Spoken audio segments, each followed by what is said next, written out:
I was in a gallery the other day making a delivery, and the gallery director and I and his staff started laughing because we were talking about this whole concept of what it takes to get into an art gallery. And so I want to share with you 3 things that we talked about that day that I think will really be helpful for you here on 5-Minute Mentoring.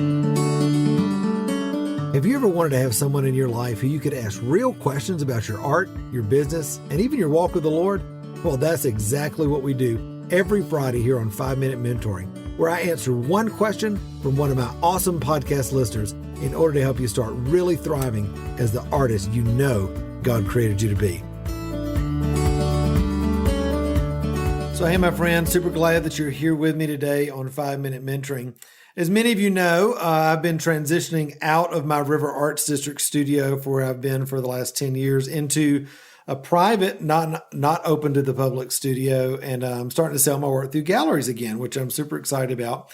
And I'm featured in a brand new show that's here in Asheville, and for the next couple of months. So I was making a delivery the other day, and just got to talking to the director and their staff about the mentoring program that I have and helping artists thrive, and all of that sort of thing. And really, I told him, I said, one of the big questions I get all the time is, Matt, how do you get into a really reputable gallery? And it just the whole thing kind of devolved into, well, here's how not to get into a gallery.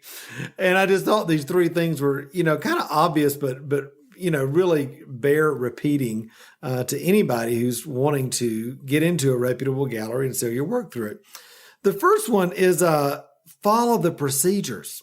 And I know that may seem like like a duh, Matt. Of course, everybody follows the procedures, but not everybody does. In fact, so many people just walk into galleries and say, "Hey, how do you be an artist in this gallery? Can you look at my work on my phone and all this?" And listen, any reputable gallery has got a process on their website, typically, that when they are looking at work, when they're going to accept work, how they want you to submit it, in what time frame, when they'll get back to you. They want you to follow the procedure. Why? Because they're a business and they're very busy people. All right.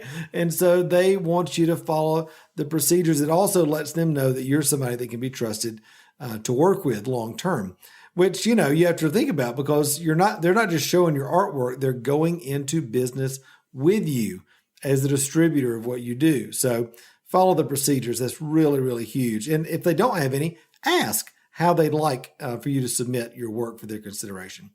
Number 2, be on time. It was so funny. One of the things that, they were laughing about was, wow, if all of our artists would be like you, Matt, you're actually on time. You're here when you said you were going to be. And amazing, you have your paperwork. I'd already filled out my artist inventory. I'd already submitted my headshots and bio and artist statement and all this sort of thing. I did it exactly like they asked to, and I did it early. Again, I'm making it easy for them to do business with me. They have a great feeling about me, about my work. They're much, much, much more willing to talk to clientele about what I do creatively, not only sell my work, but also refer it out for commission. And then the last thing was, and this is kind of, I hope a basic thing, but again, people don't get this a lot of times, is you got to be making great work.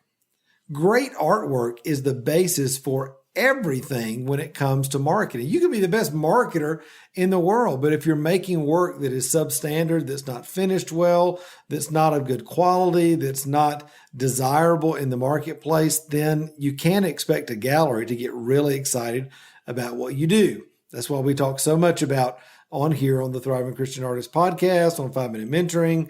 We talk all the time about being both filled and skilled, being in the studio, having a studio practice, pursuing the development of your unique aesthetic voice, so that when you are creating and you are going out into the marketplace, you've got something unique to offer people and to offer galleries. Listen, when you do those 3 things, I promise you, you will make friends and influence people quickly, because it will set you apart from so many other artists in the marketplace who may be great at what they do, but who are just slinking in there, not paying attention to the rules and procedures, not making it easy to do business with them.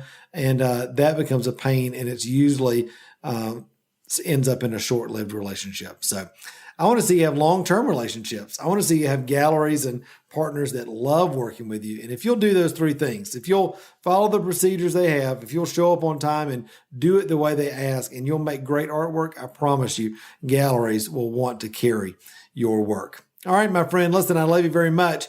Until next time, remember, you were created to thrive. All right, bye.